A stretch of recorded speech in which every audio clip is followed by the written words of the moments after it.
keys to training animals. If you're a caretaker of animals or you want to be, this is for you. Welcome in, fam. Much love, Trav here. This past year, I've been caring especially for sheep and for pigs, entrusted in my responsibility right now. 6 sheep, 6 pigs.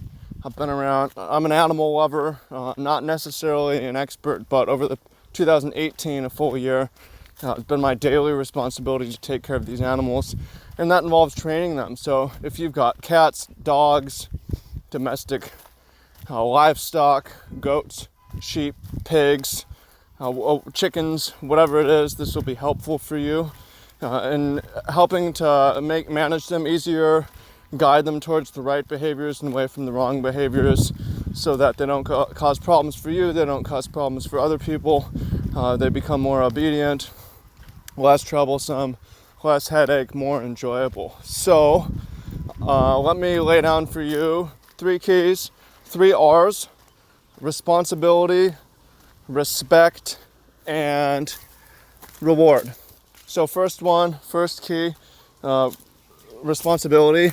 You're taking care of another living life form. This is a serious responsibility. You're entrusted with their life. So you should step up for that and do the most that you can and be there for them every day. Make sure they're eating good, make sure their life is good.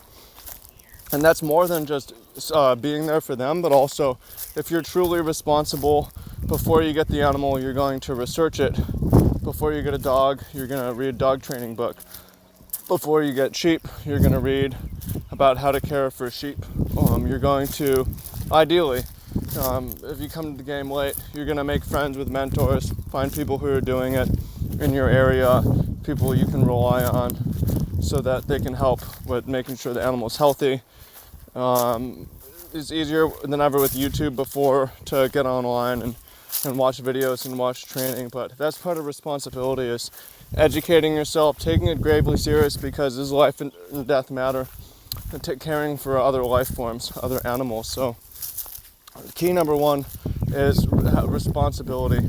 If you don't take responsibility, you don't do the research, you take off days, the animal's going to rebel a little bit just because it's not getting everything it needs from you. So it's going to give you more problem behaviors in terms of being aggressive or not listening to you or pooping where you don't want it to poop and so on. So number 1, key, responsibility.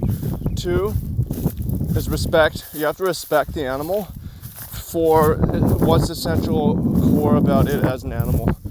Humans are just another animal, and there's things that make us unique, and part of taking responsibility is respecting the animal, learning about the specific animal, what its tendencies are, so that you can steer it towards naturally good behaviors and away from I love this quote from Tai Lopez, which he quotes from Alanation. If you try to teach a pig to fly, it can't fly and it won't like it. That bothers the pig, right?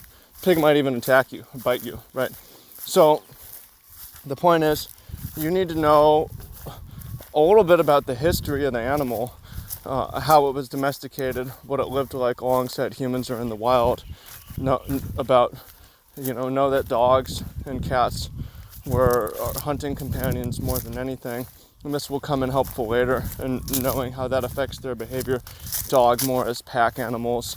But they're both predators, and they're going to act as predators, and they're going to want to eat meat, for instance.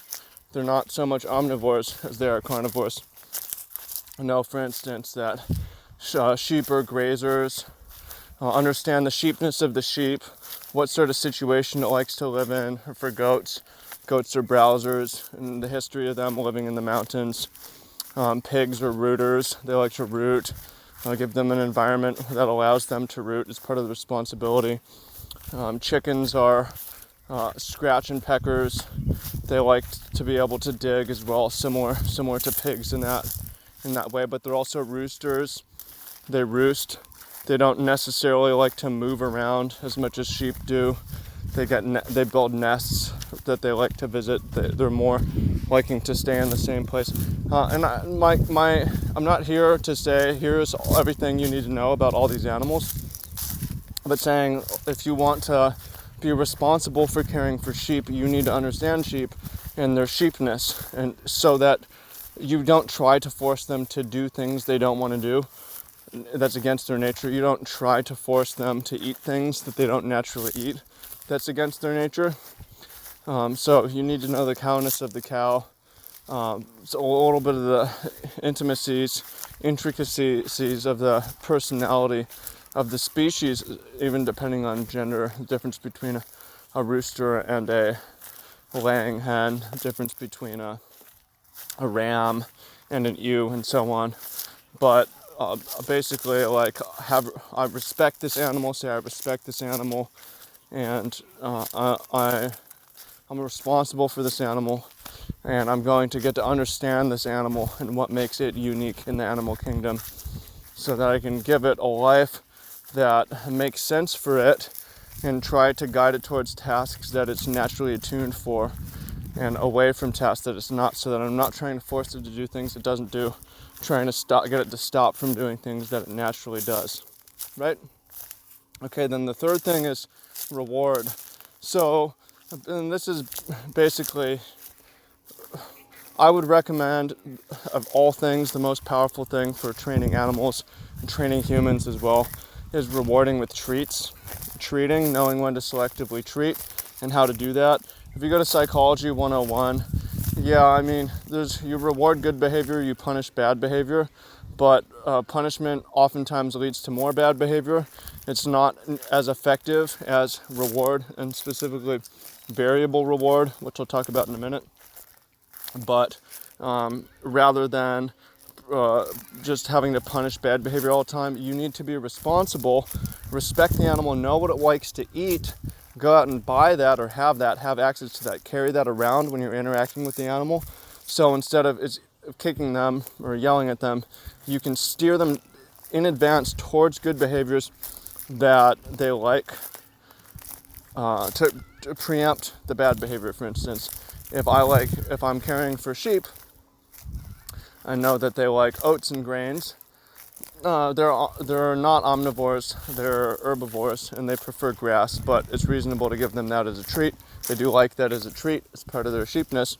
They like to munch on seedy grass, which is grain, when it's growing. So I'm trying to steer them away. They're naturally going to want to go into our salad field. That's normal, that's their sheepness. So it's going to be, if I just, every time they go in the salad field, I yell at them and I kick them, well, they're just going to keep doing it because it's in their nature. Instead, I want to preempt them, calling to them, training them, and treating them for moving away to different areas, and preempt it every time that they're near temptation, treat them for doing something better, right? And that's something like dogs, sit, stay, good boy. You know what works better than saying good boy? Here's a treat, right? Okay, if you obey me, I will feed you. And that way I can steer you away from bad behaviors and really reduce the amount of punishment you have to do, and do way more reward. So I said variable reward as being really effective. You can experience this in humans. We actually like randomness. We like variance. We like to gamble. We like the unexpected. We like suspense. We like surprise. We call that the Zygarnik effect in humans. And it's the same for animals. If you give a chicken, they push a button and food comes out sometimes. They spam the fuck out of that button. I mean, you can have them push a button where it feeds them every time. And it's not as fun for them. I mean, they will peck that till they're hungry. But if you give them a variable button, it becomes a game. So at first, to really reinforce behaviors, you do want to feed them all the time, but you don't have to feed them all the time. You don't have to reward them all the time later on. So it saves you from having to treat. You don't want to get too lazy though, because if you go from variable reward to not rewarding, then they'll slip back into poor behaviors. It won't be a powerful enough reward. But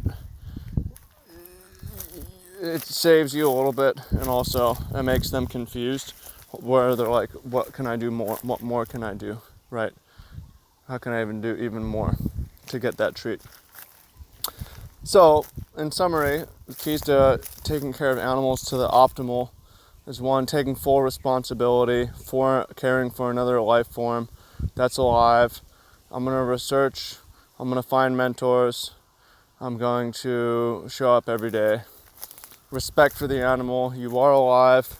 You're smarter than me in certain ways. You're unique to your animal kingdom or species. There's certain things that are unique about you.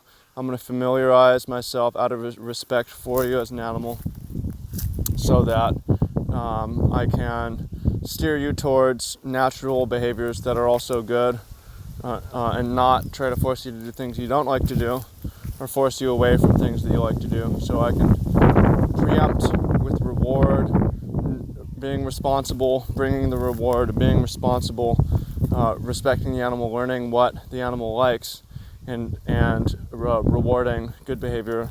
And then it's pretty easy to train any sort of animal using that method.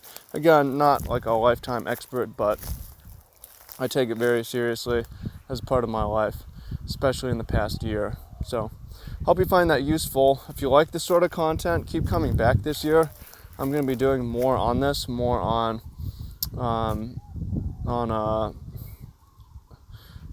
farm-related stuff, really, or food-growing stuff, animal stuff as well.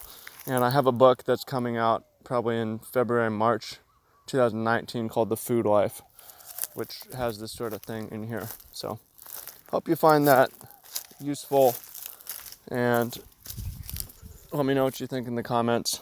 Let us know what sort of animal that you take care of. Talk to you soon. Appreciate you.